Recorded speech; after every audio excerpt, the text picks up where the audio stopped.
Hi, everyone, and welcome to round 5 of the brand new Race Anywhere Transatlantic Championship powered by Sim3D here on Absolute Sim Racing. This week, we find ourselves deep in the Wisconsin Dells in Elkhart Lake, Wisconsin. Tonight's venue opened in 1955, and it's changed precious little since Phil Hill won its first race. It's still 55 feet from the left edge to the right, and it's still home to one of the most terrifying corners in American motorsport, the Kink. And as you'll see, this 4-mile, 14-turn landmark is befitting of its nickname, the National Park of Speed. Welcome, everyone, to Road America. I'm Greg Ginsburg, and along with Austin Belke joining me in the commentary box, we'll be bringing you the best in GT3 action from some of the world's most storied circuits this season. First, Austin, I want to thank you for filling in for me last week while I was in Indianapolis. And I'm sorry I had to miss the action that we had last week at Silverstone. I know it was Daniel's favorite circuit, and it looked to be real interesting as I went back and took a look at the replay this week. And so while Silverstone, it's an incredibly fast circuit. It's got these wide sweeping corners.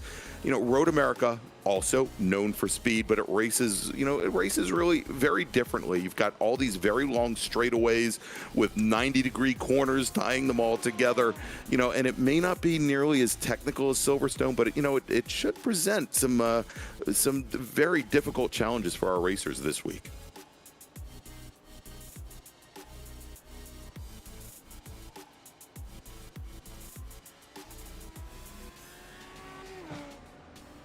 Yeah, one of the best things about Road America, when you come here, there's a lot of, like you said, Greg, 90-degree corners. So hard braking, a lot different than Silverstone, where you kind of get onto the brake a little bit, steer the car in, and then gas it up off apex. Here it kind of drives more like a short track, if you will, compared to like a mile and a half or something like a Charlotte.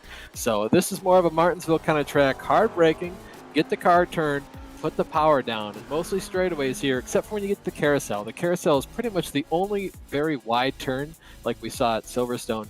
Going to be a lot of fun. And of course, you mentioned one of the scariest corners in motorsport, the Kink. It's freaky even in the sim, because if you get one little thing wrong, touch the grass, you're going to have a bad time. Yeah, and I've seen more than my share of races in real life and in the virtual world at Road America where you turn in a bit early, you give it a little bit too much throttle, you drop a wheel just even a tiny bit to the left off the exit curbing there, and it will end your day as there is Armco just off to Armco and also concrete walls just off to your left. And so, it will definitely present some challenges for our drivers here as Road America, as you mentioned it, these very heavy braking corners that for as long as this track is 4 miles in length, you find that for a lot of drivers, it really comes down in many cases to brake management, that it's definitely possible to overheat the brakes here because you are constantly coming to these threshold braking moments at this track. So we'll definitely see how things play out here, as once again we have almost 60 racers for a 75-minute battle here at Road America. And tell you what, Austin, let's take a quick look here.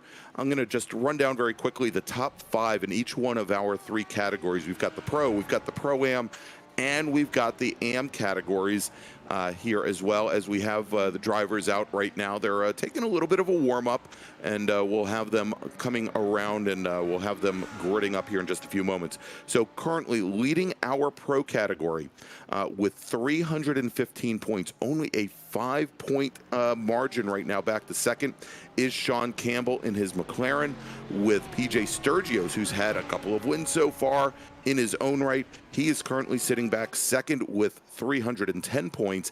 And then not all that far off, it's Justin Bruner in a McLaren. He's sitting at 305. So really tight battle right at the front of the Pro category. We've got Dave Moneno with 280 points sitting back in fourth in a McLaren, and then Sean Ryan in his BMW at 265, rounding out the top 5 in the Pro category. In the Pro-Am, we've got Lyden Lee in his Porsche with 310 points, and he's got a pretty substantial margin on the rest of the field. Fredrick Lavoie in his BMW, as well as James Costa in his Mercedes. They are currently tied for second in the points right now with 265. Brent Bravata sitting in fourth right now, only 5 points back from there. Then we've got Dan Tenorio in a Lamborghini, much like Bravata is driving. And then, you know, I was saying I was going to cover the top 5, but back now in 6th position, we have a tie for 6th in the Pro-Am with Mark Sigelkow in his Mercedes and Casey Metzger in the Lamborghini.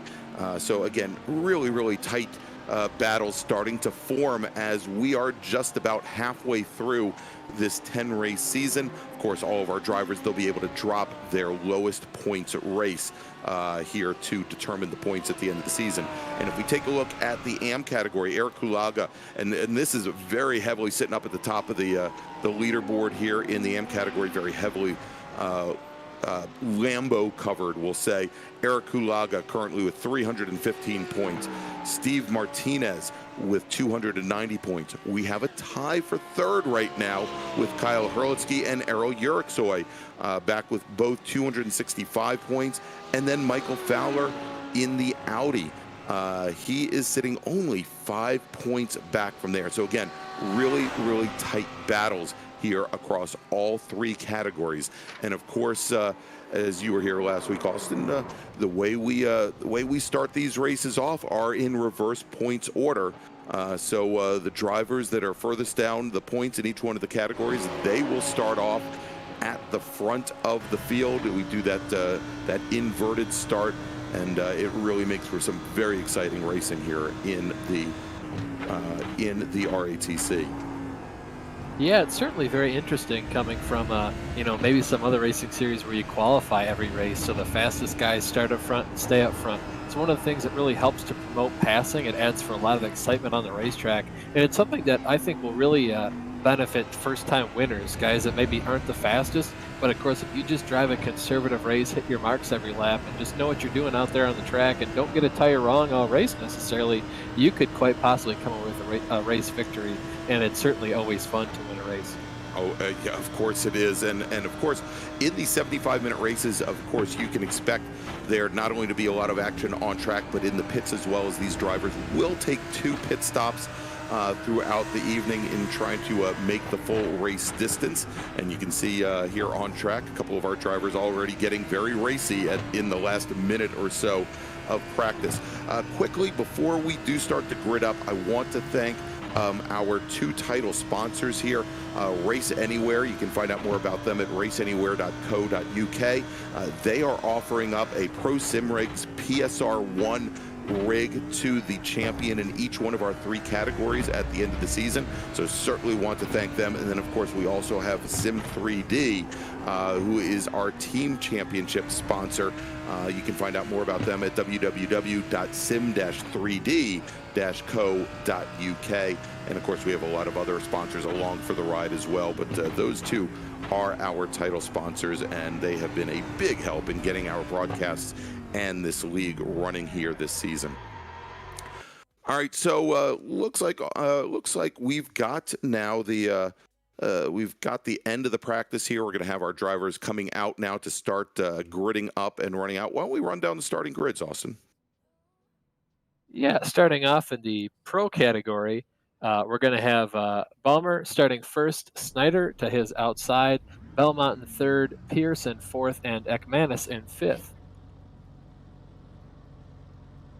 6th place is going to be Ellis, 7th is Dent, 8th is Trevor, 9th is Starrett, and P10 is going to be Olson.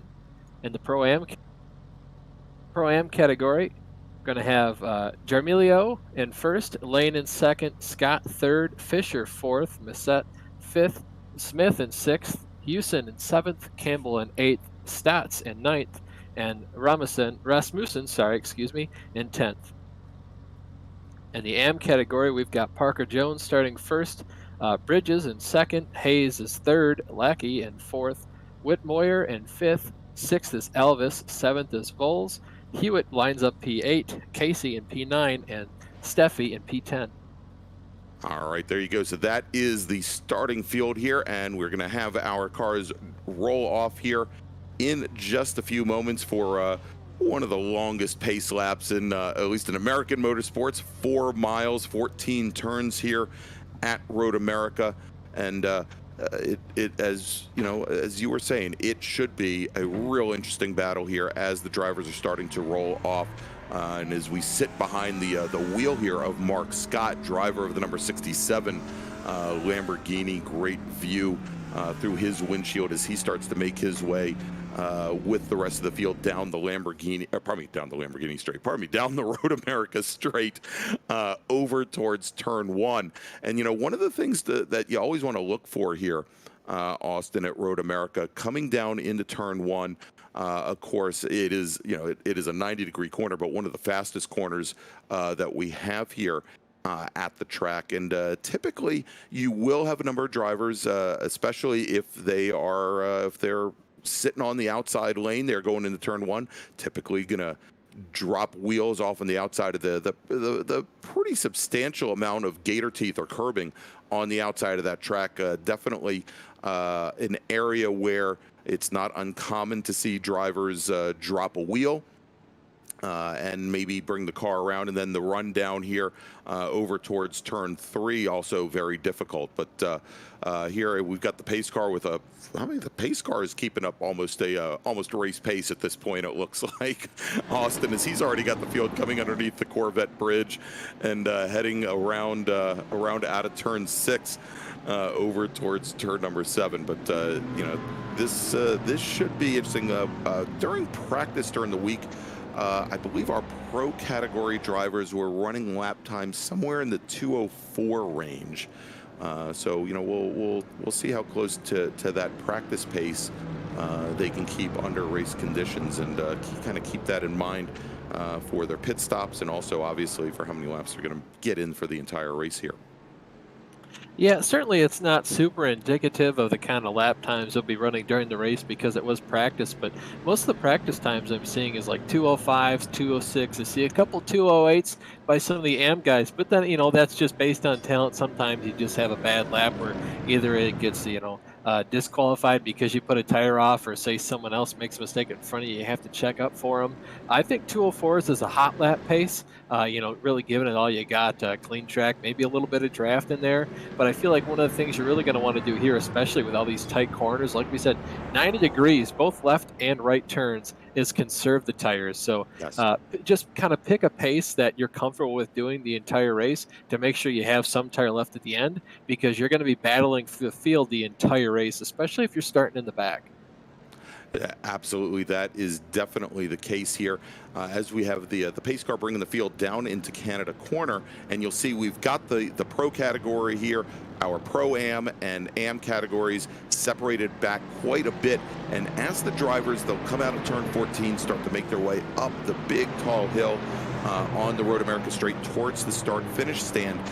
We do use a start zone here where the drivers, where the pole sitter can start to accelerate right at the start finish line, and he can start accelerating anytime he would like, heading down almost to the very entrance of turn number 1. And so just because the green flag comes out from iRacing does not mean that racing is immediately underway. It's still the pace setter's choice as to when they want to go, and there is no passing until you get to the start finish line. So our pole sitter, Alex Ellis, with Calvin Dent, comes up, they cross the start finish line, and Ellis gets a great jump, but now moving side to side, it is Dent and it is Trieber moving all the way over driver's right. It is the number 50 machine, Alex Trieber, but he's now going to slot back behind Calvin Dent, right back behind him, Nate Olson, Ryan Kapowski, and Harry Wills, as they make their way down the hill over towards turn number 3. And I think we should be able to jump back to the Pro-Am start now. As they now make their way down the front straight, we've got Taylor Lane in his Lamborghini. He gets a great jump now, but we are 3 wide coming down into turn number 1 with Andrew Hewson, Blake Scott, and Tyler Campbell sliding in right back behind in his Porsche. Then we've got the 2 Audis of Brewer and Rasmussen as they all straighten out, come down the hill through turn 2 into turn number 3. Great little battle there. You can see the number 39 machine, probably the 34 machine, a single cow going out with Bravada and a car going off at the end. Let's jump back over to the AM category now for their start. And they're already making it out of turn number 1 as we've got Matt Alvis in the number 87 BMW. He is your leader with Andy Hewitt running in second. Casey, Steffi, and Scott all in line as they now come into 3. But you can see there we've got, this is up in the, this is up a little bit lower in the field. This is Dan Floria and his McLaren. Great little battle there with the 7 of 10 Soska as they come underneath the Cheesehead Bridge, as I like to call it, and make their way down the hill and over towards turn 5. Now that we've kind of gotten a couple corners underneath our belt, we kind of get a little bit more spread out. As you can see, a Lamborghini looks like you got just a little bit loose there, put too much power down coming out of the corner. Just almost spun the car out. Luckily, though, he saved it. No one else is involved. Like we saw that horrible accident at Silverstone, cost a lot of people at the beginning of their race. Yeah, and that was the 67 of Mark Scott. He's going to fall back. Oh, Trevor's spinning out there. Yeah, look at this. Yeah, this is the number 50 machine went off, as well as Harry Wills, it looks Harry like. Wills, and that was coming out of turn 14, the final corner. Harry Wills, he's going to continue and start to make his way back up, but he'll going to fall all the way to the rear of the field now. Drops in 44th overall is Alex Treber, as Wills drops a couple of positions as well. He's only going to drop, though, back to the tail end of the pro field. Still has that AM category, probably the Pro-Am category, considerably behind him. Oh, big stack up here, and it looks like there was the AM category. Ken Souza, I think that was also Philip there, getting a little bit messed up there, going off into the sand pit, but it looks like they all gathered it back up. Nobody looks to have too much damage. I don't think I see any damage at all. See the instant replay here. Yeah, as they come down, make the run down to Canada corner, and let's see what happens under braking. And it looks like, well, yeah, it looks like just, well, I was going to say the 72 put the car, or probably is that the 72 or the 12 of Plaisance? That's the 12 of Plaisance. He went around, but there was already a car sitting in the gravel trap as he was going through. So one other car. And whoa, leader off. That's Matthew Alvis going slightly wide there. Looks like he's going to get challenged from the guy in P2 lead change. And that's at the front of the pro category. And you know, we were talking, Austin, about what happens if you get the kink wrong. And you saw there, as Alvis did, as we have a big stack up now here at Canada corner with 3 cars off. Let's take a look at the replay here. Ah, okay. Oh, that was the replay. I'm sorry, that was the replay of all those cars going off at. All those drivers going off at Canada corner. Let's jump back to the live action here as we are now on board with Cologne in his Lamborghini, and he is sitting right back behind I believe it's the 19, or probably, I'm sorry, Cologne is the 19 car. He's right back behind. Is that the 24 machine or the 34 machine? Oh, he's 24th position, pardon me. Brent Bravada, sorry, thank you. Yeah, Brent Bravada right back behind Cologne. Oh, big accident there. Looks like one of the McLarens just got it a little bit wrong and backed into the wall. See if we can catch that. See if we can go back and take a look at that. That was coming out of the carousel and making the short run underneath the Henry Bridge towards the kink. And you know, not uncommon for drivers for the rear end to just start pushing on the exit. Let's take a look here at the replay. It's the number 36 of Kyle Fredrickson alongside. Your new car looks like you just kind of got a little bit wide, followed Fredrickson off there. It's one of the hardest corners in the track to figure out where in the world you should put the power down, because it's so long, it just goes on forever and ever and ever. You're like, should I get on the power now? Maybe better wait a second. What if I get on the power now? And it sometimes just get on to really, it all goes wrong. And if you keep putting the power down and put wheel into it, you know, you saw what's going to happen. You just kind of, you know, have the back end come around on you, and you just go right past that point of no return and back into the fence there. All right, we have side by side now coming down the hill, coming out of turn 1, going down towards turn 3. Eric Kulaga in his Lamborghini, Kyle Fredrickson in his Mercedes, and looks like we lost one of the Lamborghinis coming out of turn 2. They're probably coming out of turn 3. Look like Mark Scott there. You know, one of the hardest things is to dial in your brake bias, because if you have it too far forward, you don't stop soon enough. But if you have it too far rearward, the car really wants to stop, but not the way you want. It really wants to spin out and just dance around on those rear tires. You can still see guys are overshooting their braking markers, just trying to dial that brake bias in. You know, the tires are still cold, so you come out here for the first lap and you realize the car doesn't stop quite how you want. It's not handling how you think it should. So you adjust the brake bias a little bit more, as we see Houston in the pits.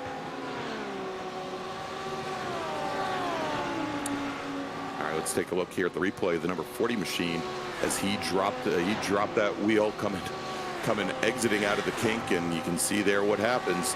Shoots right back across the track, and not a lot of runoff room there on the sides of the track there coming out of the kink. Yeah, good thinking there for Houston to hold the brakes, and even you saw him just kind of pull forward a little bit, make sure that rear end wasn't sticking out in the path of oncoming cars. Heads up thinking there. Of course, you hate to see that happen to such a fast competitor like that, but you know, that's racing. All right, on board right now with Michael Kulaga in the Lamborghini, the red, white, and blue machine there. Right up ahead of Frederick Lavoie in his BMW, and you can see how large that BMW is as they roll down the hill over towards turn number 3 here, and now jumping on board with Michael Kulaga again, and a good run here as that BMW is trailing behind, but a good stack up there of Lamborghinis all in a line. So Austin, tell me this, with the GT3 cars, given the very long straightaways that we have here, we've got the Marine sweep coming out of 3, going all the way down to 5. Of course, we've got the Road America straight, and then, you know, that run out of the kink down to Canada Corner, which we're coming up on right now. How does the draft here with the GT3 cars affect the racing when you have such long straight runs? Well, one thing it makes you do is it really you have to get a good run out of the corner to make sure you can get a good pull down the straightaway, to make sure that the car behind you doesn't get enough advantage in the draft to pull out and make a move on you going into the next corner. So you really have to maximize your corner exit speed, which of course that means giving up a little bit more than you think you might need to on corner entry to make sure you can get that good run out. You can see right along Sean Campbell. What he's going to do right here, he's going to try to suck up to the guy in front of him. That's going to be Justin Bruner and the also McLaren. The one good thing about racing a similar make to you is that you have equal speed down the straightaways. You can see he's going to peek to the inside here going into 1. Really throw the anchor out, put the brakes on. It looks like he's not going to put up too much of a fight, Bruner, and he's going to let Campbell by him. Maybe he'll try and get him down the next straightaway here. Maybe going into turn 2. We'll see what happens. But yeah, especially going into the fast corners, like you said, Greg, dirty air also plays a factor. These cars, of course, don't produce too much downforce, but what they do produce, you really need it in order to get a good lap time. You can see another battle here. This is Rasmussen, Lee, and Cooper fighting down the front stretch, almost 3 wide there. Yeah, almost 3 wide, and maybe a millimeter separating those 2 cars as they made the run past start finish, and now shooting down the inside there with a great little move is the Lamborghini, the number 18 machine of John Cooper. He gets around Rasmussen, so he'll move up a spot, move him up into 6th in the Pro-Am category. Greg, another thing about following another car so closely, and I don't know if you've experienced this too, but when you're following another car, you kind of lose sight of where your apex is, you know, yes, where you can turn in, where you start to brake, where you where you turn out of the corner, put the power down. It's very, very hard to follow people. Another thing that's often not thought about here is that Corvette bridge, right? Turn 5, I think. When you go up that hill, the car wants to unload, and it gets really, really loose coming out of that corner, and it's really hard to keep the car under control and put the power down. I've seen a lot of cars spin out there. I've spun out there a couple times myself. Everyone does it.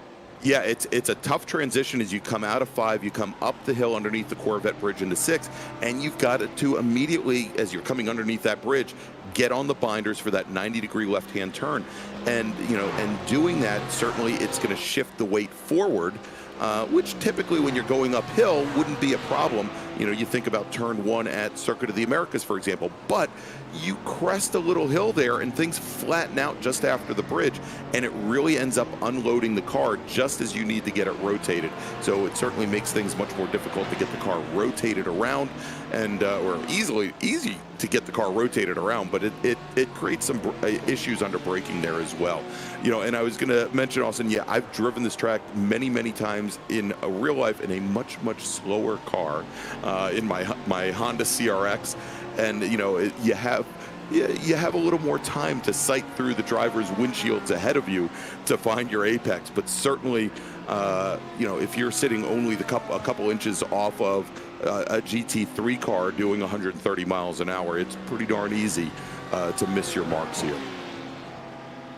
Yeah, as you said, super easy to do that. Very cool to bring in some of that real life racing experience. Some people like me, as you can see a little bit argy-bargy there between Sigalo and Bravada. Looks like Bravada is going to get the wrong end of that deal, goes spinning into the gravel pit there. Just some hard racing. I don't think either driver was really trying to screw the other one over there. Just kind of what happens in racing. Exactly. So that's going to move Michael Kulaga now up into 12th and drop Bravada back another position as we catch it on the replay here. And you can see how much speed that car is carrying through turn one, goes all the way to the tail end of the gravel trap.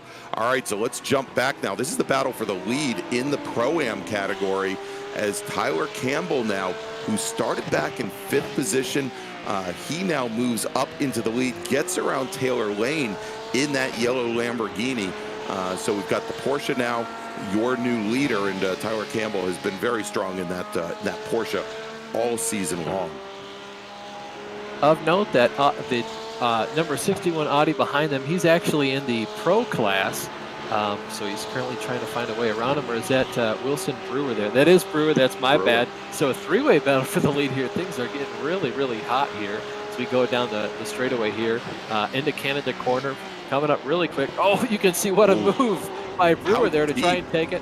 Yeah, but there you go. Lane comes back underneath him, does the over-under, and the Lamborghini holds on to the position there. But you could see from that camera view as we were looking back from the back of Tyler Campbell's car how late and how deep on the brakes Brewer got in that Audi. And, you know, I don't want to say you just knew that he wasn't going to be able to get the thing woed down and keep the position, but here's the replay on it, and let's see what happened. Well, I think part of it, too, was, you know, Lane in the Lamborghini, he just kind of saw it coming, backed a little bit out of the corner. Like I said, he just took an earlier apex to try and get the power down, and he just passed Brewer. So brilliant racing by both of these guys.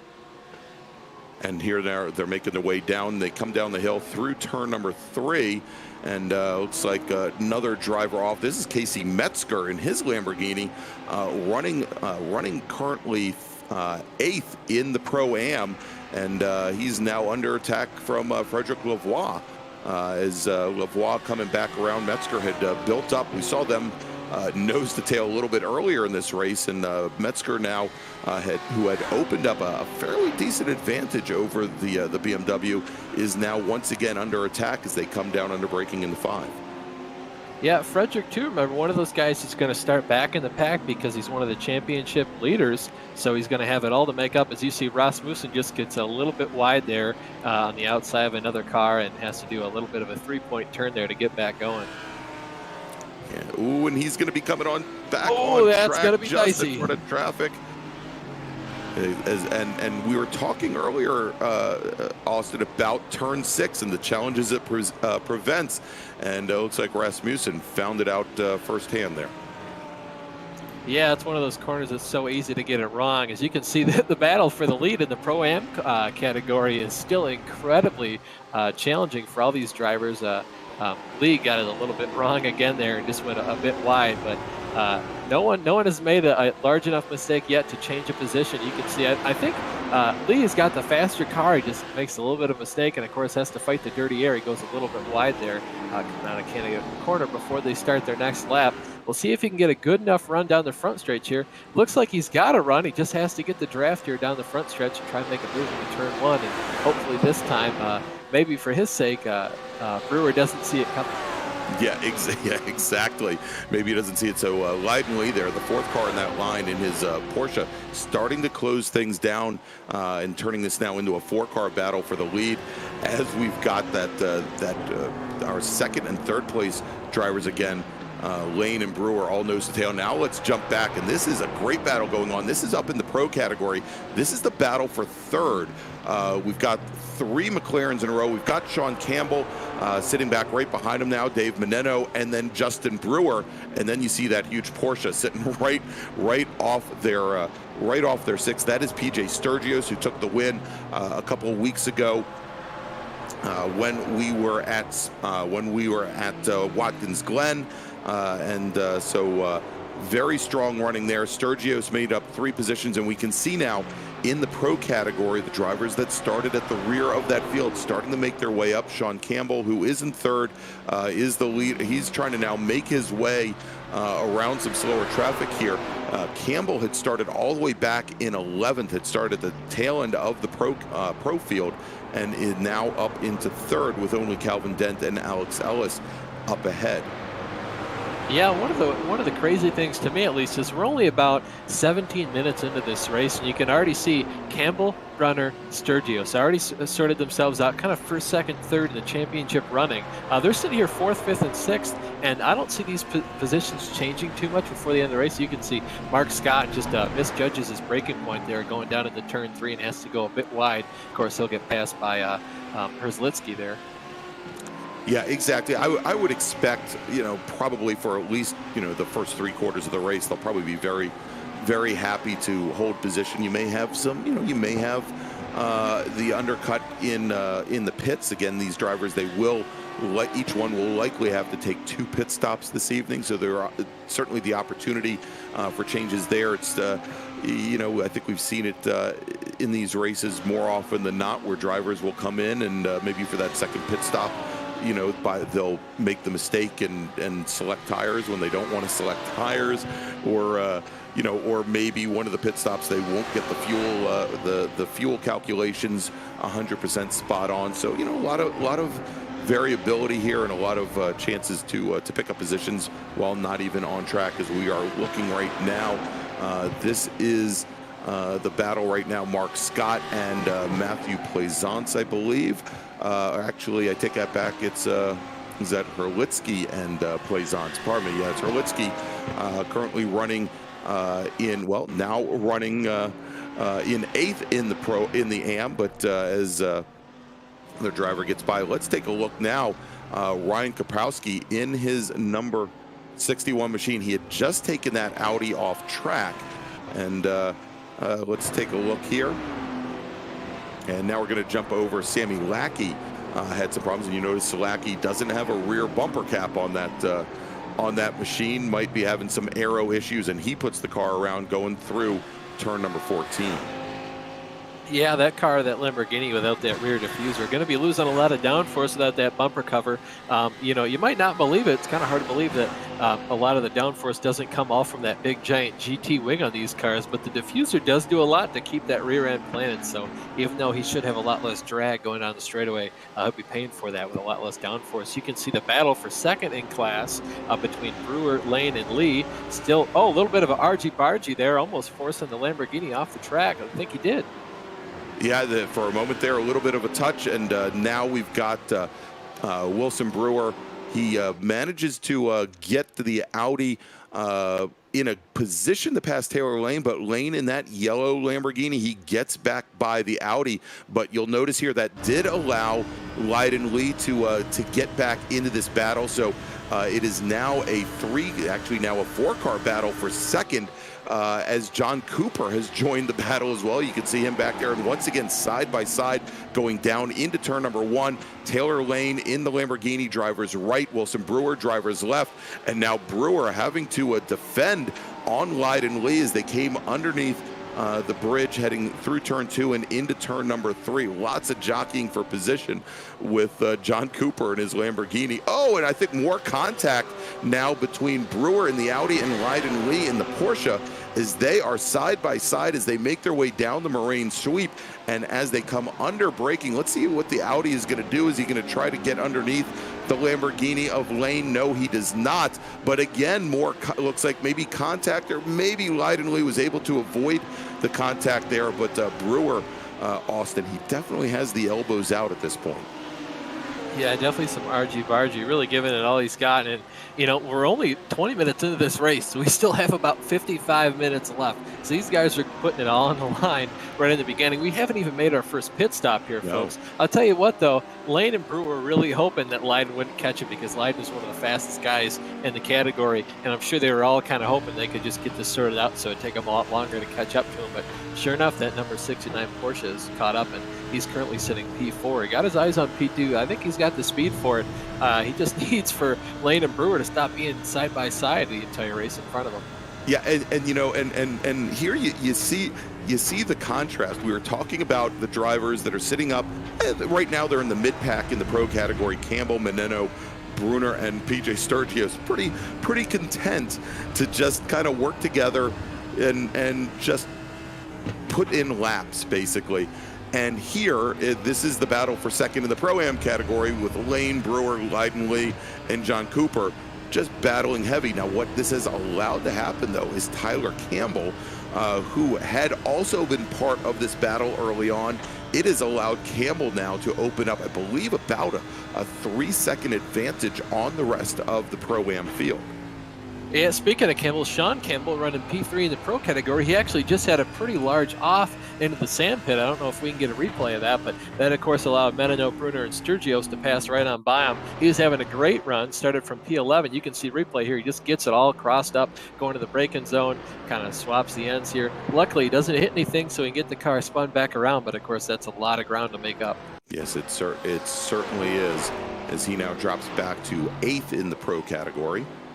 Great job getting that replay there. Such an obscure moment in time. As you can see, Hewitt kind of does the same thing, this time in a different portion of the track. Just again, swapping ends under braking. This is turn 3, one of the hardest braking zones of the whole track.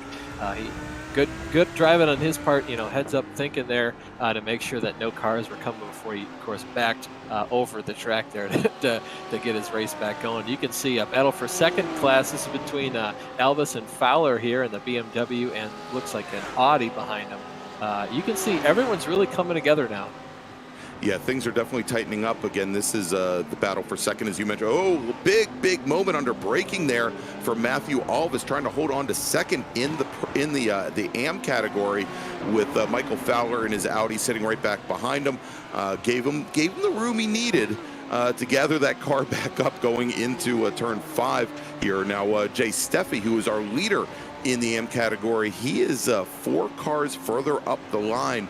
So a number of the Pro-Am drivers sitting right in between this battle and our leader in the AM category here. But great battle right now, Matt Alvis in that BMW. Let's jump back now, and should this be any surprise, we're jumping back now to the battle for this is the battle for second in the Pro-Am with Taylor Lane and Leiden Lee. And you'll notice that they have both left the Audi of Wilson Brewer just a little bit further behind here, as Lee drafts up behind the Lamborghini of Lane there, and side by side going down into turn number 1 once again, heavy on the brakes. And you can see that Porsche dancing around Austin as Leiden Lee heads down the hill, takes over the spot from the outside, goes around the outside of turn number 1, and he will now take over second spot in the Pro-Am.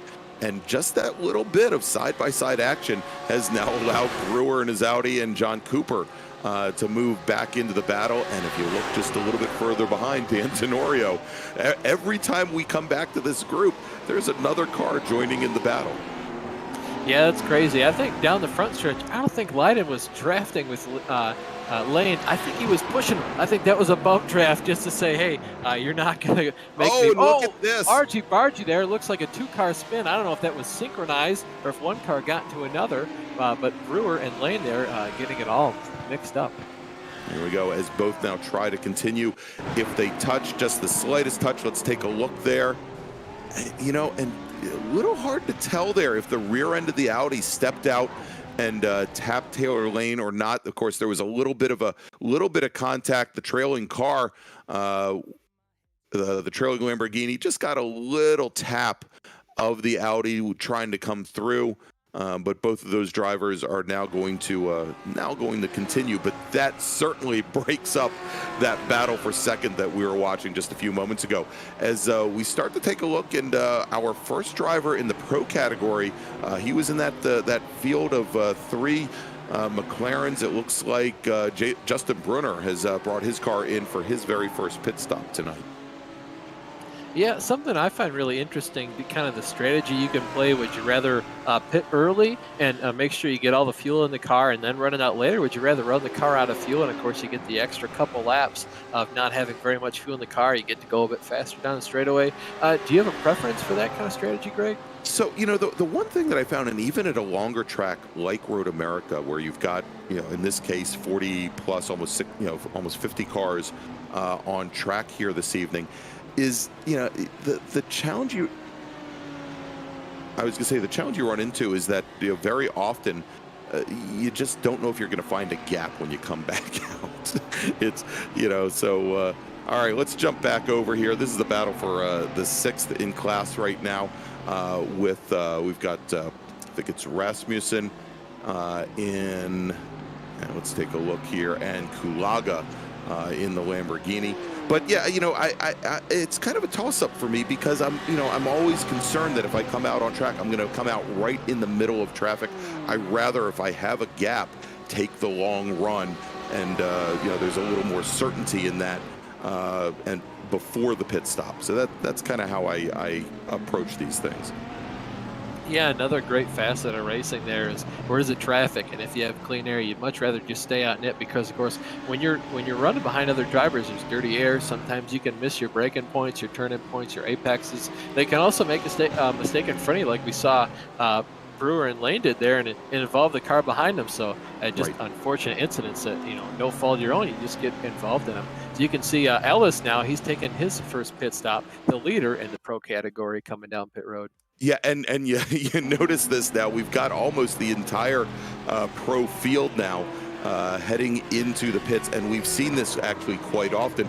We could talk about strategy as we have the number 3 machine. That's Casey Metzger, currently running 10th in the Pro-Am. He puts the car around going through turn 7, and he's not going to hurry down the hurry downs. He's going to make a good run through the grass there as he went to recover. But we've seen this quite a bit, and and I unfortunately didn't see how this played out at Silverstone. But I think, as much as we were talking, which would you prefer? Would you prefer to stay out? Would you and run long into a stint and run the fuel down, or come in early?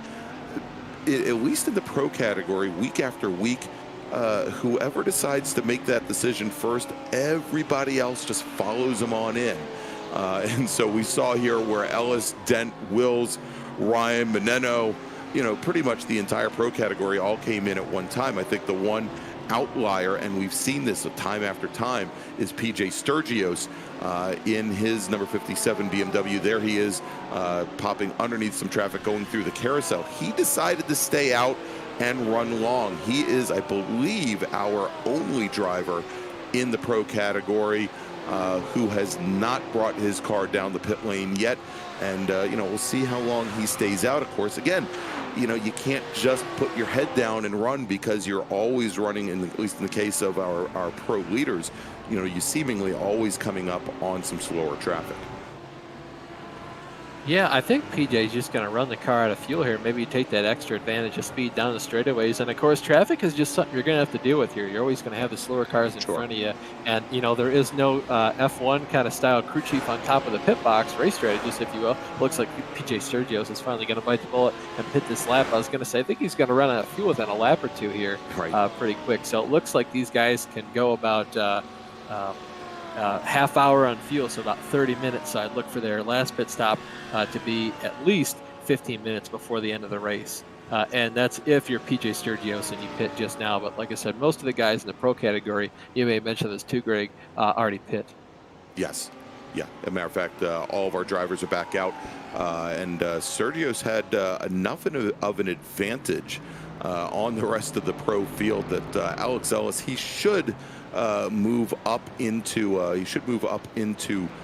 first, but Sturgios had about I think about a 40-second advantage over the rest of the pro field there when he went into the pits. So there we go. Ellis now just crosses start finish line. He takes over first, and a very long pit lane at Road America, almost more or less the length of the entire front, about 3/4 of the front straight.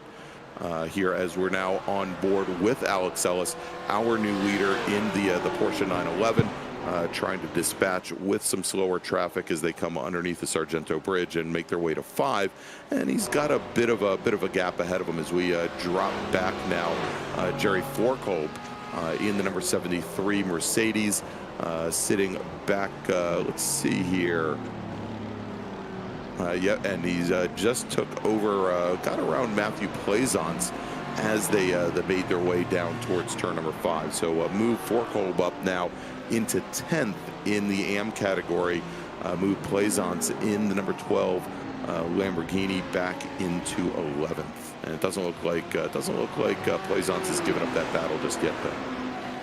Now you can see here we have a very interesting battle for 4th in class between Elvis, Martinez, and Urexoy. That's my bad. One thing I'd like to point out, though, our pro battle is actually really tight. There's like a second gap between first and second place. And I really like to point out some smart driving that I saw by Sturgios there. You saw the Lamborghini go wide and cut through the grass. Sturgios saw that and immediately jerked his car to the right side of the track, anticipating that Lamborghini would come back on and probably hit him. As you can see, that's Elvis losing a spot to Martinez there, and he's also under attack from Urexoy. So very heated battle for 4th here.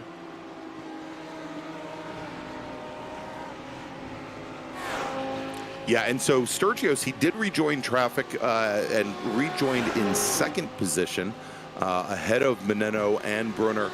Alex Ellis does manage to hold on to that position in the pro category. Might actually see a pass for the lead here, heading down into 1. Sturgios around the outside of Ellis.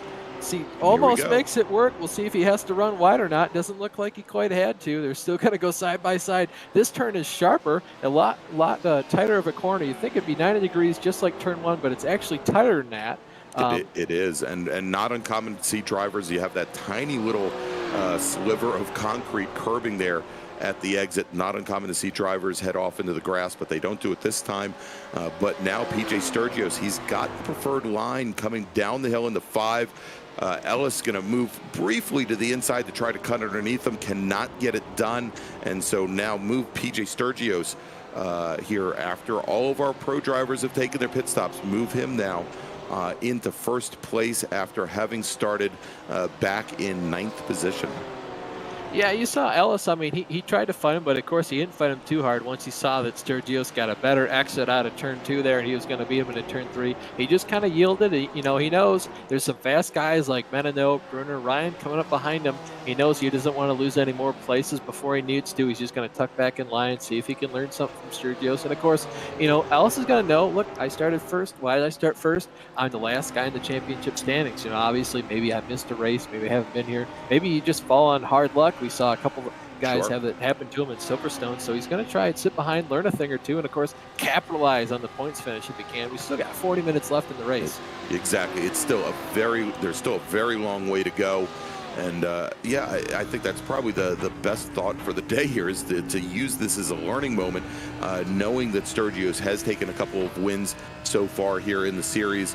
And that's the best way. And again, be able to capitalize, be able to work your way up the order. And of course, the better Ellis can finish tonight, unfortunately, the further he may start back in the next race. But it's something to think about there. In the end, obviously, the points haul more important than whether you start on the front row or not. As we're on board right now with Mark Scott sitting 7th in the class, and he comes to turn 5. We didn't see who that was that went off just to the outside. I believe that was Urexoy. I'm not sure. Was that Urexoy in the 13 machine that rolled off on the outside of turn 5? Yeah, that would be Uriksoy that ended up just going a little bit wide, going into 3 there, just misjudged his breaking point, and of course, he knew it was gonna happen, so he just kinda went wide, of course, to let Scott by there. We can see Jerry Folkerov just getting it a bit wrong and bouncing off the tires there, gonna stop on track, and he might hit the escape button there to just retrieve his car. Yeah, and try to get some repairs done. You saw there was already a lot of damage to the front end of that machine before he went into the wall. And now there is more, and indeed Jerry Furkolb goes to the pits. All right, so we're on board right now. This is Mark Sigelkow in the number 34 Mercedes, and you can see he is side by side with Brent Bovada as they start to make their way down the front straight here underneath the starter stand. And for the moment, Bravada has the advantage going down into turn 1. They're sitting right back behind the number 49 machine. That is our leader in the AM category, Jay Steffi. Still has a bit of an advantage with Michael Fowler in the Audi, still 3 cars back and about 8 seconds in arrears of our AM category leader. But great battle going on right behind him for position in the Pro-Am as we jump back up now. And this is Alex Ellis, and he's got Dave Moneno in the 43 machine sitting right behind him. So looks like Sturgios has, once he got around Ellis, managed to work himself clear. But Ellis is, well, he's not done fighting yet. Yeah, Sturgios was able to kind of get in that clean air and check out from the rest of these guys behind him. You can see Ellis is doing a great job holding on to P2 here, but it looks like Moneno is going to get a better run going down the front stretch and just try to barely peek inside. Ellis is going to give him racing room, barely run a little bit off, though, to his detriment. But, of course, Moneno couldn't quite capitalize there, so he's going to try to do the same thing down the second straightaway here going into 3, trying to get a good draft off Ellis here and make another move going down into 3 and hard break it zone. Yeah, as they come underneath the Sargento Bridge and make their way down the Moraine sweep towards 5. The real Road America has a huge board up there to give trap speeds coming down the hill here. And there we go. It is Ellis. He manages once again to hold off Dave Moneno and as Justin Bruner as well. As they come through turn 6 underneath that Corvette bridge and make their way over to turn 7. And it looks like they've got a car off. Driver's right. All 3 drivers were able to avoid, and they'll now come hard under braking into turn 8 and set up once again for the carousel. And I always love, Austin, watching how drivers set up for the carousel here at Road America. For these higher speed cars, I mean, typically you're going to see them enter maybe from center of track, at least early on in a race, and then close things down to the apex at the exit. But you know, you'll see, you know, a lot of times where drivers will try to just shove it in underneath, come right down to the curbing on entrance, and just it gets really hard to feed in the throttle, though, if you do that, especially I would imagine towards the end of the race when the tires start to wear down a little bit. Yeah, there's a couple different ways to attack that corner. You can, as you said, start out maybe a little wide, little middle of the corner, and then gradually arc it down. I've seen a lot of guys, I've done it myself, where you kind of enter close to the curbing, you swing out wide at the apex, and then you just put your power down on the exit. There are a lot of different ways to go about it. I've never figured out which one is better. Sometimes I have good laps doing one, and sometimes I have bad laps doing it. It really just depends. You can see we're following along with Travis Kepler here from Team Premet as he tries to hunt down the Audi in front of him. Again, the battle for second in the pro category still heating up here as we see Ellis, Moneno, and Bruner has now joined him. He's right on the back of Moneno's bumper. They're just trying to give all they can to try and pass Ellis. But again, we talked about it last week. Daniel and I did. The braking power on this Porsche is just immaculate. It's really hard to outbrake those Porsches getting down to the corners. I think that's where the McLarens are having the hardest time trying to pass them.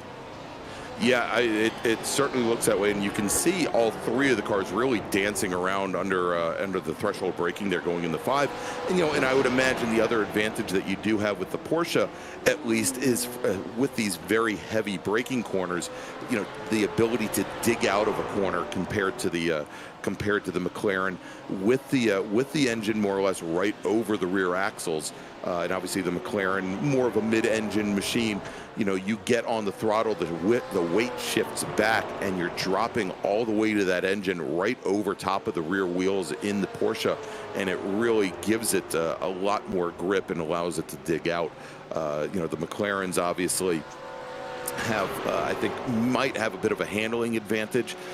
We know at some tracks, you know, we ran into this early in the season. For example, at Daytona, where the McLarens were gearing limited. Certainly that's not a problem here at Road America, but you know, again, it's the McLaren, probably one of the more difficult cars in the series to drive and to drive fast. Yeah, it's a great point you mentioned is, you know, where's the weight balance of these cars? The Porsche, like you said, rear engine, it's over the rear axle. McLaren, more of a mid-engine car, so it's kind of split, not necessarily 50-50, but at least between the front and the rear axle. So the McLarens are going to have a little bit more power over the front tires to help them turn, and of course that helps them in dirty air. But again, you know, getting out of the corners, it's a lot more difficult. Looks like now finally Moneno going to try to go around the outside of Ellis. Worked for Sturgios, why won't it work for him now? But it looks like Ellis is going to hold on to it. I want to touch real quick on this battle for fifth in class.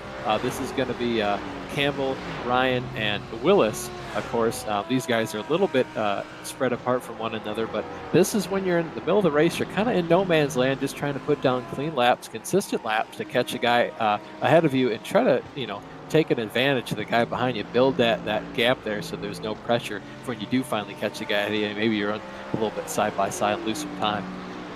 Yeah, and it's funny, you know, as we were talking about the relative advantages and disadvantages of some of those different platforms, as we watch Harry Wills here making his way down towards turn 5. You know, the Mercedes, and you can see here as Wills uses every last inch of the surface there pre-apex before he turns in so that he can open up that corner. You know, the Mercedes has a very long wheelbase. Of course, it is one of the only front engine machines, obviously the BMW front engine as well, but you know, much different as far as the weight balance goes with that machine. The driver is pretty much over top of the rear axle, but you know, unless you're a world champion weightlifter or something, probably, you know, you weigh a lot less than a motor in the Porsche there. So again, very different in the balance, and of course you can play around with raising and lowering the car, as well as the suspension setup to try and counteract some of those what could be perceived as disadvantages. As we're on board right now with Jay Steffi in the number 49 Porsche, he is your current leader in the Pro-Am category, and currently has about a 12-second advantage over Michael Fowler in his Audi, who was running second in the Pro-Am. And right now, Steffi's got a nice little gap there, and you can see just now entering turn 5, so almost 2 corners back, is Michael Fowler. Fowler, who we saw earlier in that Audi, you know, with again with the elbows out a little bit earlier, has cemented that second position and is really just starting to put his head down here as we jump back to this other battle that we have been watching for quite some time, for the battle for second in the Pro category. Yeah, for a while it looked like Bruner had been patiently waiting for Moneno to make a move on Ellis, and once he figured out, you know, maybe I could do a better job of passing Ellis, so maybe I need to pass Moneno and then try to pass Ellis myself. I think now he's trying to put his own elbows out a little bit more to try and pass Moneno and then maybe get around Ellis. There's another battle just behind these guys, Campbell, Ryan, and Willis. Looks like they're also just following each other the same way these guys are, a little bit more spread out though. Interesting to see, you know, what your opinion is on this, Greg. Do you wait for the guy ahead of you to pass the car ahead of him, you know, give him a little bit of space there to get the job done, or are you just full attack and you'll pass them both when you want to? Yeah, you know, I think that's certainly part of it. You know, the challenge, you know, and I think, you know, when we saw earlier in the race, when we had the Audi of I guess it was Fowler make that real deep braking move into a Canada corner earlier on, you know, the last thing I'd want to do is try to take 2 cars at once. I mean, that, you know, because the lead car likely, as you've been lined up nose to tail, probably not going to see you sneaking down to the inside. But you know, at this point in time, I would still, if I'm sitting back and I'm Justin Bruner and I'm watching what Moneno does back behind Ellis, I might wait a little bit longer. Although it looks like now that may not be, the case, as Moneno now heads to the pit lane, and he is going to make, I believe, his second and final pit stop of the evening, a little bit earlier than I would have expected. But I may have sat back and maybe given it a couple more laps and look for certain tendencies in how he deals with the car ahead before I made the jump. The downside is you spend all that time sitting back behind as the third car in line. You can't really judge the tendencies of the car that's first in line. So so you have to start the whole process once again. But there you go. So Moneno now in the pits, and he's going to drop to the tail end of the pro field for now. Our first driver in the pro category to take his second pit stop, as we sit on board now with Tyler Campbell in the number 6 FTR Esports Porsche 911. He is your leader in the Pro-Am category. Lyden Lee, again, about 2.5 seconds back. You can see Lee there in the second Porsche, just now rolling down the hill underneath the bridge through turn 2, heading into turn 3, about what, maybe 25 car lengths, maybe 30 car lengths back from our leader Campbell. Yeah, one thing I would just want to touch on too, I was going to bring this up actually just before we saw Moneno go into the pits, looking up at the race clock time we have there. We're at the 46-minute mark. We have a little bit under a half hour left in the race. We know these guys can make it about a half hour on fuel. Do you come now, do you pit early, try to get off sequence from these guys and just do something different than them? That's the only way you can really pass here, kind of not necessarily an undercut because you're not getting new tires, but you're certainly going to undercut them on pit strategy. Get the car full of fuel first. You're not necessarily going to run it out twice, so you don't have that lower weight advantage. You see Ellis really getting extremely close, actually goes off track there. Just dirty air from the car in front of him. He's not used to following cars that closely through the kink earlier in this race, so it gets a little bit wrong, but of course that's the kind of talent you're going to have with this field here. These guys can drive it when they get off into the grass there and get loose, so Ellis able to keep control of his car there. You can see, of course, Bruner right on his tail, ready to take advantage. Yeah, but Ellis did a great job after putting the car into the dirt. Did a great job of making sure, as we have a car off on the inside of Canada corner there, but making sure that he was able to come back, had the clearance to do it, and still covered Bruner. Got defensive when he needed to, opened the corner back up, going into Canada. And was able to really cement that second position, even with the mistake. He didn't give Bruner an opportunity to take advantage of his off. As we follow those two cars now, those two drivers under braking into turn 5. And so as we were talking a couple laps ago, Austin, is Bruner was sitting back behind Dave Moneno, and we were wondering, well, when is he going to make the move now? He's now again having to kind of reset and seeing what Ellis will do, what he won't do. I'm wondering if when Ellis went off making the run down to Canada on that last lap, if maybe he was checking the mirror maybe a little bit too much, and it was actually pressure from Bruner that maybe perhaps Moneno hadn't put on the Porsche over the last 10 laps or so. Yeah, certainly could be the case. I'd be interested to kind of see, what he's thinking in his head right here in terms of, maybe he knows that Bruner's a better passer. He's able to get a lot closer. So we see Plaisance here.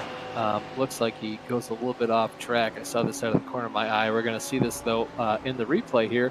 Just gets it a little bit squirrely under braking and loops it there. So he was the guy we ended up seeing in the grass.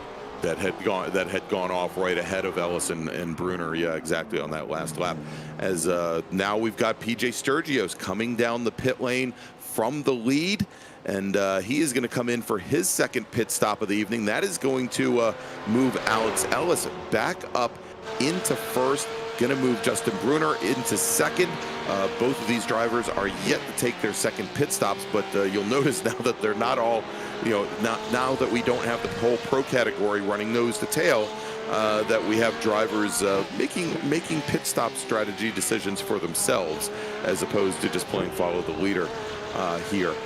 Sean Campbell now moves back up into third position, with Sean Ryan, Harry Wills running fourth and fifth. And quickly, let's reset the field, since we know we don't have it all sitting here on the timing pylon on the left of your screen.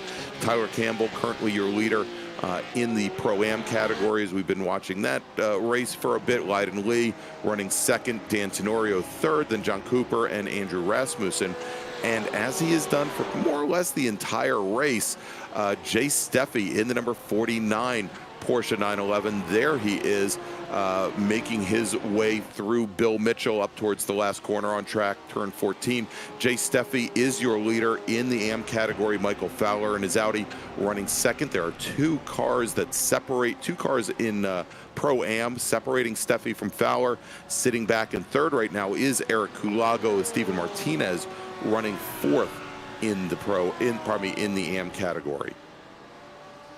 Yeah, I think if you're running right now in that battle for what is overall P1 right now, but it'll be P2, of course, if things cycle out, and if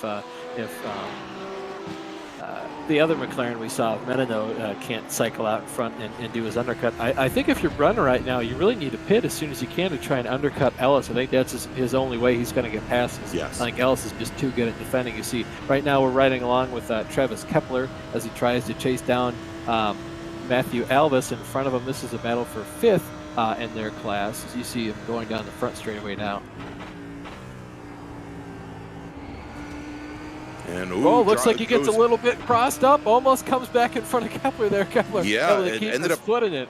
Yeah, dropped the right wheels into the dirt, went completely over the apex curbing there at turn one, and the car got crossed up a little bit, so that now allows Kepler in the Lamborghini to get around Matthew Alvis. So move Kepler now up into fifth, drop Alvis back to sixth, and we've got Errol Yerksoy in his Lamborghini. He's sitting right back in that battle as well. Let's take a quick replay here as we watch these drivers. They're coming down through into turn three here. Travis Kepler just sees that little bit of an off track by Albus, put his right sides off in the dirt and goes, "Thank you very much. I'll take that for you. Appreciate it." Exactly. All right, so we're back on board with that battle. We'll jump back to another replay as we're on board with Andrew Hewitt and his HRL McLaren. Hard under braking, very hard under braking there at turn 5, and cannot get the car gathered back up. He puts it around just as that battle we were watching a moment ago goes on by. I'm sure his eyes were pretty big there as he saw those cars coming head on into him. Luckily, there's nothing you like less than sitting there counter race at turn 5, knowing that you've been on the edges of braking there with the car dancing around, and seeing 3 more cars in the exact same position and praying that they don't do the exact same thing that you just did. All right, so let's take a look now. We're back with that battle between Kepler, Alvis, and Yerksoy, and actually we're going to jump back a little bit further now as look at this. Ellis. What a save by Ellis. That's the second time that he's gone off by the kink, but that has now dropped him back behind Justin Bruner. So, Austin, we were just talking about, maybe it was time for Bruner to take to the pit lane and try to use that to the advantage. Let's take a look here as they were side by side coming down the Road America straight, going into turn number 1. Bruner to the inside, Ellis to the outside. Bruner with those flames in the air from the McLaren, gotta love it here and now as they come out of turn number 1 and start to run down the hill. But a great battle between these two drivers. Yeah, Ellis, of course, he's going to fight you tooth and nail until it looks like you get, clear yourself. Then he'll kind of slap back in behind. Respectable racing from, he's not just going to pull over for you, but he knows when he's beaten, he's willing to tuck back in behind you. That's smart racing there from the Porsche driver, Ellis. Yeah, and now, now we're going to have the opportunity to see what Alex Ellis can do when, if he can pick out, little niggles here and there and maybe get around Justin Bruner, because he's run the majority of this race having to defend against the 2 McLarens, against Bruner and earlier Dave Moneno. As we're on board right now here with the 87 of Alvis, You know, Matt Alvis, he had been running up towards the front end of the AM category, and you can see a lot of damage in the front of that BMW now as he runs 8th in class. Yeah, it looks like I'm trying to ride along with him to see where he got that damage. I believe what happened is he blinked out of the server and then, of course, got hit by another car. It might have been spun off track. I can't quite see the replay here on my screen. But, of course, he does have a lot of front-end damage. As you see, Andrew Houston just gets a little bit run going. Oh, and he gets tagged, of course, by a fellow Lamborghini. I'm sure not, of course, those two drivers wanted to have happen. That was the season just barely part for that purple Audi to split between. And I believe that was the 78 of John Casey who got into that car, the car of Houston that had gone around over at 14. And I wouldn't be surprised if Houston takes the car to the pits, and indeed Houston is going to make the run down the long pit lane here at Road America. And there you go. That was the tail end of it, the little kiss, and away they go. Looks like the rest of the pro category is going to come down to get their final pit stop, all of them electing to come in a little bit earlier. I think this is the furthest they could go and stretch their fuel numbers here before the end of the race, so not a huge surprise that they come now to all finally file into pit road. As you see, Matthew Alvis decides to come and see if he can get maybe a faster pair or get that car worked on just to kind of help it get more of that straight line speed he was so desperately missing there at the end of his run. There we go. And so Bruner was the first of those 3 cars in the pro category to get into his pit box, then Ellis, and then we had Sean Campbell, and now the first one out is Justin Bruner. That puts Ryan Kapowski up into the overall lead for the moment, but let's jump on board right now. This is Kyle Fredrickson in his Mercedes. That is the number 36 Stag Racing entry. He has, I believe, Ken Soska. Well, actually, Soska's quite a bit ahead. He's got out-of-class car in the McLaren just ahead of him. Fredrickson having a bit of a quiet race here today. Started 35th on the grid. He's managed to gain 4 spots. Just kind of putting in consistent times. You can see McLaren going off in front of him. That is going to be Kyle Herlitzky, it looks like. Herlitzky, yeah. Just going a little bit wide, and of course Kyle's going to take advantage there. Kind of the race he's been having, you know, a quiet consistency, making up spots. So that should be +5 on the day for him. A pretty decent drive. Yeah, well, and it looks like, well, maybe not so decent there as we get a look at the right side of that number 36 machine, and it. He goes wide, just returns the favor back to Herlitzky there. Of course, yeah, that is what is known as that's what's known as the announcer's curse, Austin. Yep. So Kyle, that's my bad. I apologize for that one. All right, so he is now back underway. That's Kyle Fredrickson. And just ahead, let's jump back over there. Now we've got the 26 machine. That is Sean Campbell trying to make his way up. And he is currently running 5th now in the Pro-Am. And we see I believe that was the Audi of Michael Fowler that was pointed counter race coming out of the kink. So maybe we'll take a look at that. Fowler has been running 2nd in the Pro-Am.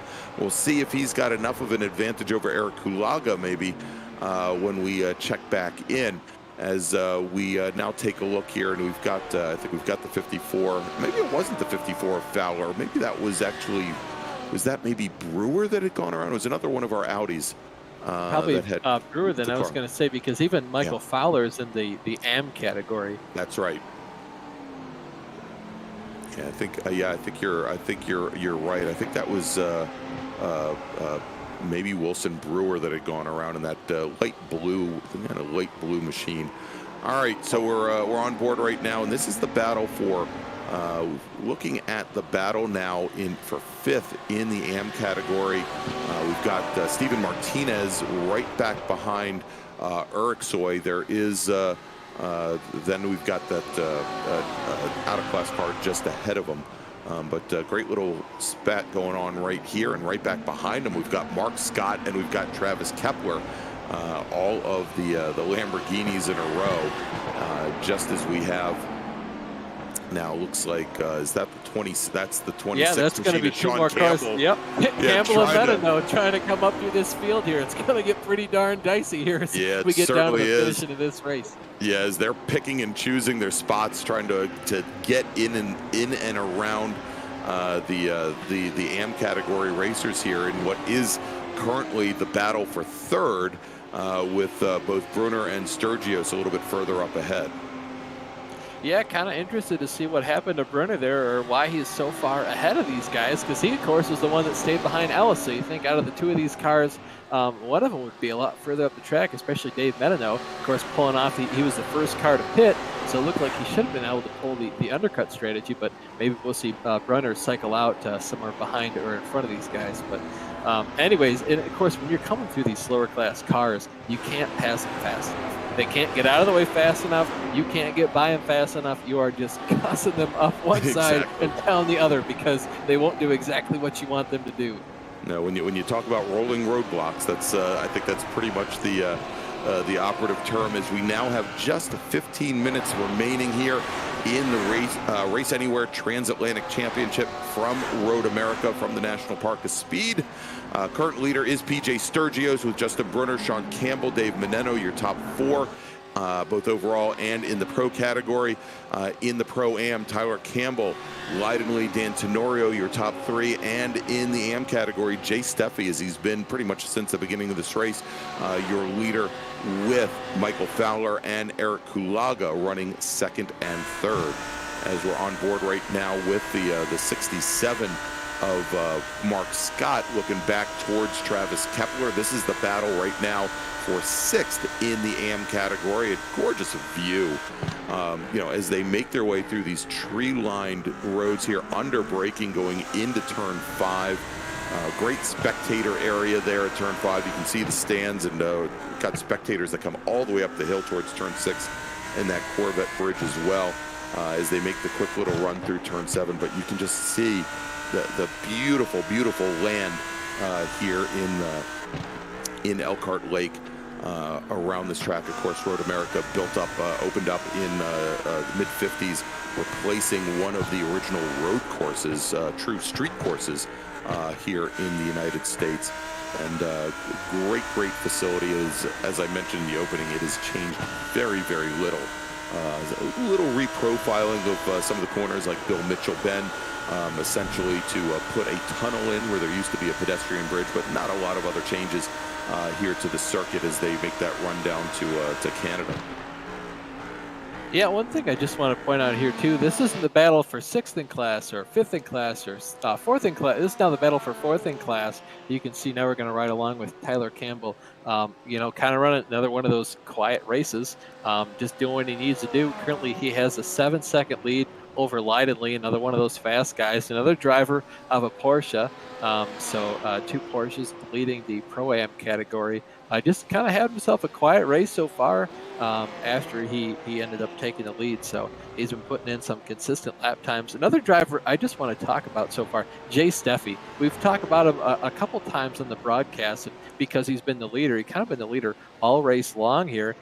We talked about him at the 15-minute mark, had a 12-second gap, went down to 8 seconds at about the 45-minute mark. Half-hour mark, it was 10 seconds, and now it's back up to about 11 seconds. So he's been putting in really, really good lap times ahead of Michael Fowler, and it's not easy to put on such a pace like this for an entire race, to keep that gap consistent the way he has. So a stellar job by him in his Q3 Sim Sports Porsche. Yeah, he's run a spectacular race so far, and he's always had the advantage. He's had some out-of-class cars sitting between he and second or third place runners in the class to give him a little bit of a buffer. But as you mentioned, just a very quiet race for him.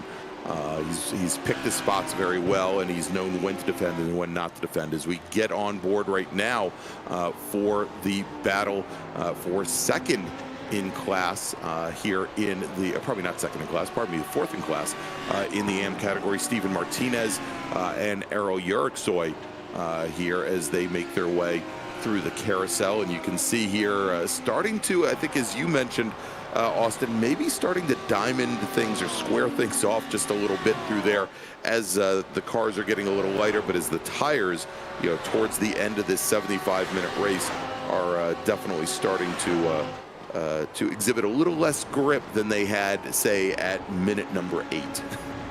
Yeah, right behind these two Lamborghinis is another battle between two Lamborghinis. You can see them serpentining down the backstretch trying to break the draft of the cars behind them.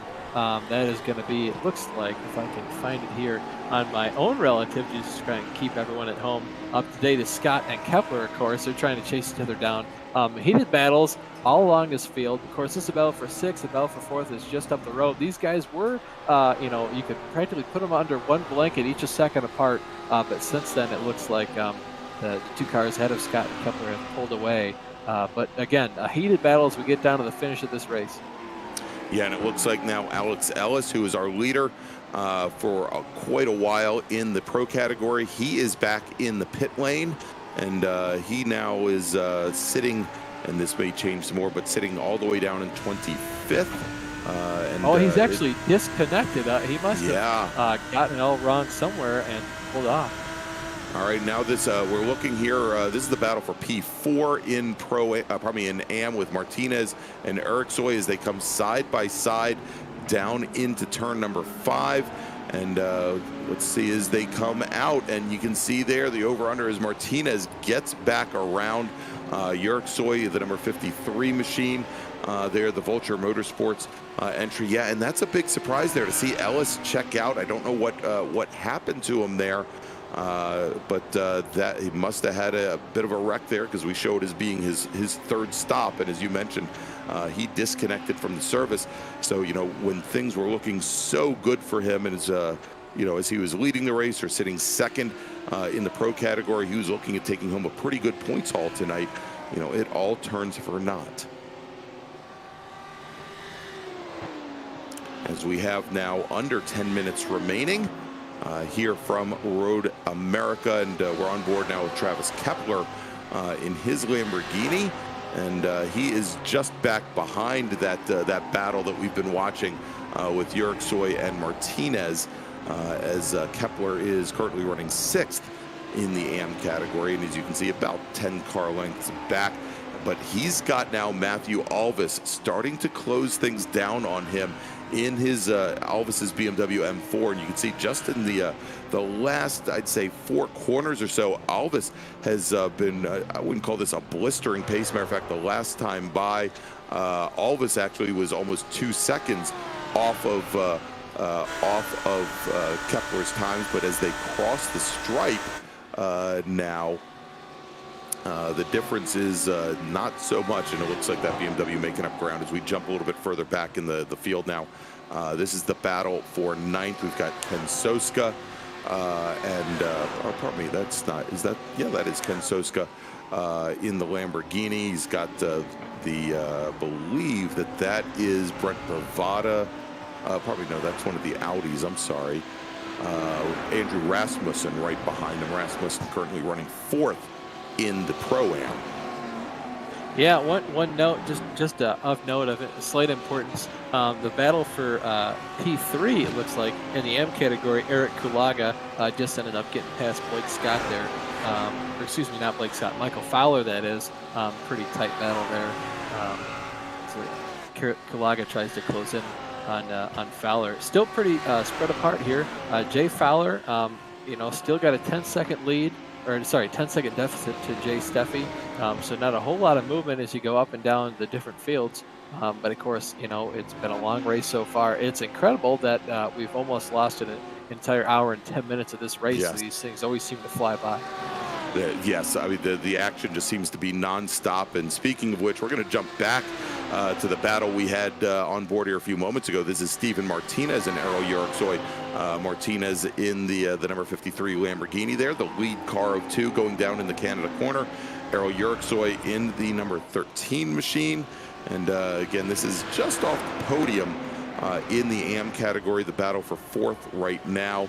And we did see again, a little bit further back, Travis Kepler had been starting to close things down. It looks like the last time by, though, he did drop off the pace quite a bit. Out-of-class cars right behind this battle here, as now Eriksoy gets right up to the diffuser of Martinez as they come down all the way driver's right. Martinez very defensive. Eriksoy steps to driver's left, and are they going to go into turn one side by side? No. Martinez manages to hold off Eriksoy for just another corner, but we'll see here if Eriksoy can. A little bit in the grass there, gets a little bit wide. Yeah, for a moment there, it looked like Eriksoy lost the rear end of the car coming down the hill out of turn two, and does gather things back up, but the ground that he had made up, he has now lost to Martinez, and he is about 1.5 seconds back, and you can see there giving a little deference and a little bit of room there. The BMW just kind of takes the moment there and sneaks on by. Yeah, he's going to let Sean Ryan by a higher class car, pro driver, so he's just going to pull out of the way and let him by. Of course, he knows he made a mistake, kind of got it all wrong there, and hopefully, fingers crossed, he can catch back up. As we see the battle for third in class between Sean Campbell and Dave Moneno. This is in the pro category, so third in class, but also third overall. We see these guys are getting closer and closer to each other each and every lap. Should be a really, really exciting battle to the finish of the race here. Yeah, and these drivers, well, we saw Bruner and Moneno running nose to tail in that pair of McLarens. Now Moneno, who is sitting back and forth, trying to make up a little bit of ground to Sean Campbell here, as we only have now about 4 minutes remaining here. And now Moneno, he drops a wheel coming through Bill Mitchell, and he puts the car off at turn 13 into the gravel trap, and he gets the car back underway, does not impact the wall there, but Bill Mitchell causing issues for Moneno. That is going to drop now Moneno back behind Sean Ryan in that BMW. Let's take a look at the replay here. Yeah, it just gets the right sides off there, and you can see the car, he tries to get ahead of that handful of opposite lock, but of course, at those speeds, it's almost impossible to correct from a spin like that. And even though he was trying to counter steer, it's just past the point of no return. And of course, Ryan, he's just going to love that from his point of view. So Nathan Olson kind of had the same effect there happen to him too, and noses his Lamborghini in the wall. So Bill Mitchell Ben there at turn 13, starting to claim some victims with only 3 minutes remaining here in our 75-minute run to the Checker from Road America. As we're on board right now, we've got Andrew Rasmussen and Ryan Kapowski, the two Audis. Rasmussen currently running fourth in the in the Pro-Am category, is Ryan Kapowski just ahead. He is running seventh in pro, but these two Audis matching up pretty well, and Rasmussen getting a good draft off of Kapowski as they come down the Road America straight across the start-finish line. And now moving to the inside, Rasmussen looking to take over. This is, again, a battle for overall position, not a battle in class, as they go side by side into turn number one, and then start to make their way down the hill. And, the challenge, Austin, just to peek back behind the covers, is that most of these drivers, as they're running, and if they're just using those relative screens in iRacing, they don't necessarily have a good understanding of which classes the cars are in, because iRacing is just reporting these essentially as GT3 cars. You need some additional software to be able to track what classes the AM, the Pro-Am, or the Pro categories that these drivers are in. So for all these two Audi drivers know, unless they've talked to one another over the radio, is that they're battling for position in class. Yeah, and of course, part of that comes too is, even though the one driver should be in a higher class, so he should be faster overall, the other driver, he's got a race for himself too, so he's not just going to pull over and let him by. You can see the battle for eighth in class between Brewer and Sigelkow here. You can see there's PJ Sturgios mixing it up. Of course, he's got his own race too. Well, he's got his own race as they come down to turn 5, but the white flag is in the air. And so this is the very last lap, Austin, here as Sturgios gets around that slower traffic, and he's going to start to make his way up only about a half a track length here, a little bit over 2 miles left to go, as he's going to try to bring that Inex number 57 BMW around for another win.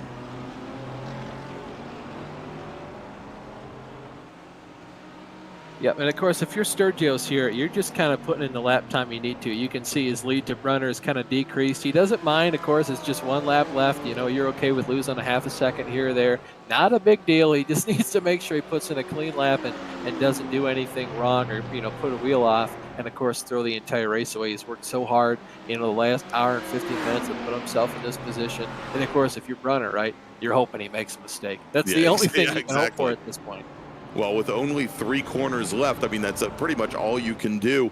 But as Sturgios cleared his way around some of the slower traffic, and he's got nobody ahead of him, all he's got to do is keep the head down and pray that one of those cars doesn't, you know, run into him here, and you know, and take the rear end of the car out in the last couple corners. But now PJ Sturgios, he comes through turn 14, he comes up the hill under the NTT bridge and across the start-finish line to take the win here at round number 5 of the Race Anywhere Transatlantic Championship. PJ Sturgios in the INX 57 BMW, he is your winner. Crossing the stripe, coming in second, Justin Bruner. Sean Campbell finishes only a couple tenths back in third. Sean Ryan now, we're waiting for him as he comes around the final corners now, and he will cross the stripe. Dave Moneno finishes right behind, will finish back in 5th. And now we're on board here. Actually, let's see if we can get on board with Tyler Campbell, who should be coming home. He is our leader in the Pro-Am category, the number 6 Porsche 911, a fairly quiet race for him. And he crosses the stripe, takes the win. Leiden Lee will come home second in Pro-Am. Finishing third will be Dan Tenorio as he now crosses the stripe, and we're now waiting. There we go. We're on board with Jay Steffi as Steffi now in that number 49 Porsche. He comes through Canada corner. Only a couple corners left to traverse here. And if he makes it through turn 14 and up the Road America straight, he will take the win in the AM category.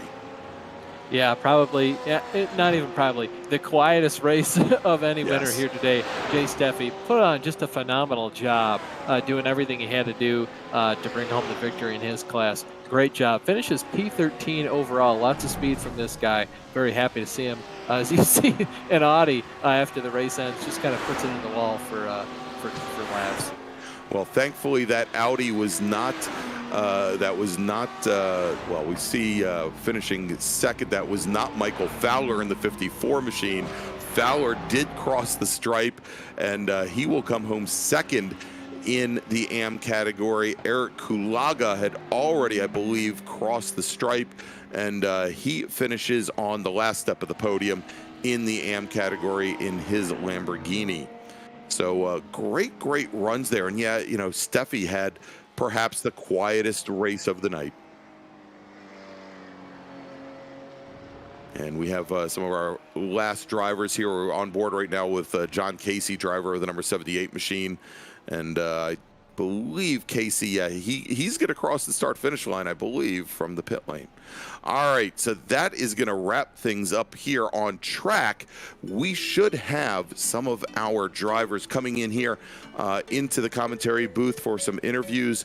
But before we do, let's go and run things down real quick. The two INEX Racing teammates, PJ Sturgios and Justin Bruner, they finished first and second in the pro category. Sean Campbell in the TechSense Fitzy Motorsport entry comes home third, with Sean Ryan fourth. Dave Moneno rounding out the top 5 in the pro category. If we jump on over to Pro-Am, we'll bring those up for you here in just a moment.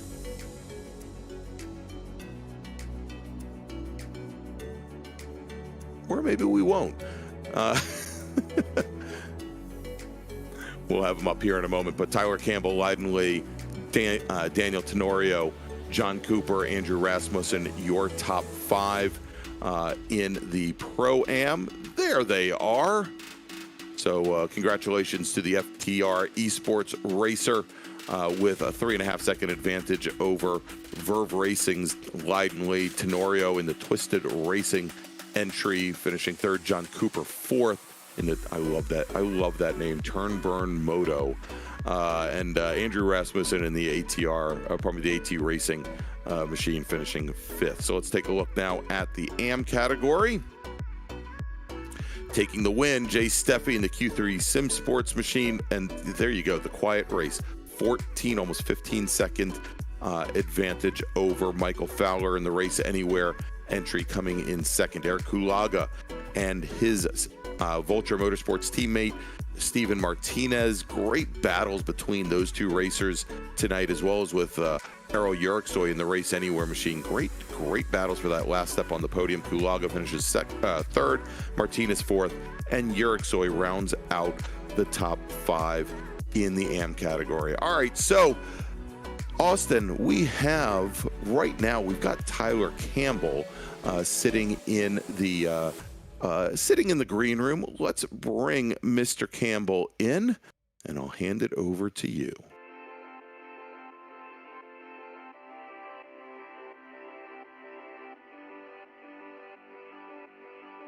It looks like Tyler's been actually dragged into the admin room. He might be. Oh, hey, it would help if I bring him to the right place. There we go.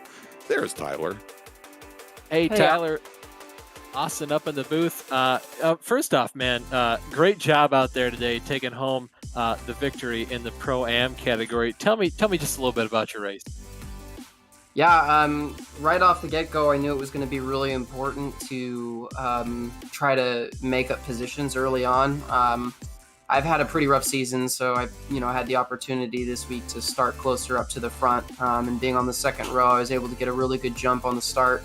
But I'd actually just done a VRS race with Mr. Lee, and he was wicked fast in that race. He had actually won that, and so I knew that, given that he was starting farther in the back, I needed to take as much advantage as possible of the open air that I had to try to, put down the laps to make him feel that he had the pressure he needed to, push and possibly make mistakes, because that was my only chance of winning this race. Because when it came down to outright pace, he definitely had me beat. There's no doubt about that. Yeah, very good insight there. Thank you for the look, kind of what's going on inside of your helmet. Sai had to, try to make sure he applies the pressure. What are some of the things you do to make sure that none of the pressure is applied to you? Is there anything you're thinking about, just hitting certain apexes, or making sure you can just put more cars of a different class behind you guys? How do you keep that pressure off yourself? Yeah, that's really tough, because it's very easy to just keep your eyes glued to the relative and just kind of watch those tenths just tick away. But what I really try to do is just focus on the car that's directly in front of me, and trying to hit my marks, just like every other driver tends to say. Really just focused on maintaining my rhythm, and just kind of focusing on the three corners that were in front of me, rather than trying to look at it, trying to think about stints out. Just wait for those decisions to, the moment you have to make decisions, to actually make those decisions, and try to let the race come to me. Gotcha. Thank you again for more of those insights. Is there anyone you want to thank for your run today? I just want to shout out my team, FTR Esports, and our sponsor, KM Cargo. Also want to say a huge thank you to Harry for putting this on, and for you guys for commentating and running a broadcast for us. I really appreciate it. Yeah, no problem. Once again, that was Tyler Campbell, winner of the Pro-Am category. All right, next up, we're going to bring in Michael Fowler, driver of the number 54 machine, the Captain Spoon Racing Audi, finishing second tonight in Pro-Am. Michael, first off, great race today. Tell me just a little bit about it from your perspective. Well, it was a race for sure. Started way in the back, and just all throughout the week I've had plenty of pace. I've been very fast on this track, which is interesting because I do not like this track. But for some reason I just had all the pace, and I just worked my way through the field, and I think I finished P2, so I'm pretty happy with that. Yeah, we saw you kind of had just a bit of a quiet, consistent day out there. What are some of the things you do? Why do you maybe not like this track compared to some others? I think just racing with the Audi, it's always a little bit loose, and you kind of got to be on that knife edge, and I have a tendency of just letting it kill me sometimes. And luckily this week I did not let that happen. So. Yeah, a little bit of a Days of Thunder reference there, just being on the ragged edge of grip. Of course, always makes it more fun when the car is just a bit more loose. Of course, a loose car is fast. Michael, is there anyone you want to thank for your run tonight? Yeah, my teammate Errol. I think he finished 5th. Good race between him and Steven, I know. And then parents and Harry and everybody that puts this race on, including your broadcasters. I'm loving this series. It's amazing. Yeah, thank you so much for your time, Michael. Thank you for talking to us, and of course, great job tonight. Thank you. All right, there you go. Michael Fowler, driver of the number 54 machine, and I got it completely wrong. Michael finished 2nd in the AM category tonight, not Pro-Am. So finally, Austin, let's bring in our overall winner, taking the win in the Pro category tonight. It is the 57 of PJ Sturgios. PJ, you drove a fantastic race coming from the end, the back of the field there. Saw you do a bit of an opposite pit strategy compared to the rest of the leaders. Tell us why you chose to do that off sequence sort of pit strategy. Yeah, it was a pretty good battle there at the first stint. I was kind of stuck behind Justin and Dave, and the BMW just didn't seem to have the top end that the McLaren did. So I was like, instead of trying to force something, I decided to kind of short fuel, which paid off in our favor. But unfortunately, I got to apologize to Wilson Brewer for turning him on the in lap. I was trying to go for everything I could get on the in lap to try to make up the difference and jump those McLarens, but unfortunately got into him. But thankfully, he was able to keep going and still get a decent result. So. But yeah, it was a lot of fun out there tonight. Yeah, certainly saw you slicing and dicing out there for sure. What goes through your mind when you know you have to make up as many positions as possible as soon as the green flag drops? Because we saw, eventually you're going to catch people that are a lot harder to pass than others. So are you saving your tires in the beginning, or are you just going all out in the first, half of the race? Yeah, that was a little tricky there. I was trying to kind of save my tires a little bit there because they were Dave and Sean and Justin, and we're all battling real hard there in front of me. So it was one of those things where rather than try to force something and have a lock up or a skid through one of these corners, just wear your tires out trying to fight. So I think. It was the tire strategy kind of paid off tonight because I had some good pace there at the end of the race. So I think that strategy kind of paid off, and we'll see at Montreal how that works out. That's going to be a real tricky one next week. Is there anything you can do from Montreal, going from Road America to Montreal to kind of, take the lessons you've learned here about maybe conserving your tires or different pit strategy aspects? Of course, a lot more dirty air that goes on in Montreal compared to Road America. Anything you can do different or learn from? I think I just got to work on cleaning it up. Montreal, there's really no room for a mistake, as we know the Wall of Champions can take out even the best in the world. So it doesn't care who you are. It'll suck you right in that wall and end your race real quick. So I think the conservative strategy is I'm going to do my best to try to recreate that next week. I think it's going to be an interesting one. That's a tight little track with some really, really high speeds going into some of these chicanes. Yeah, definitely going to be something to keep an eye out for sure, as those tight walls on either end of the track really ready to pull you in towards them and end your day early. PJ, is there anyone you want to thank for your fantastic run today? Got to thank all the guys at NX Racing and Justin for kind of bouncing fuel strategies off each other. Glad to see him come home in second. And Sean, of course, in third is going to keep the points battle tight. So, yeah, thanks to everyone at NX and SimuCube for all the support. Yeah, all right, PJ, there you go. Oh, sorry. No, I was just going to say, PJ, thank you so much for your time. Once again, congratulations on your win, and we'll see you next week in Montreal.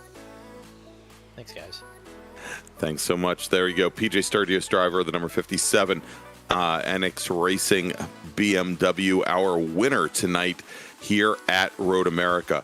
And so, Austin, as we get ready to close things down for the evening, and we've mentioned it, next week we are going to be at Circuit Gilles Villeneuve, home of the Canadian Formula One Grand Prix, and as PJ mentioned, the Wall of Champions.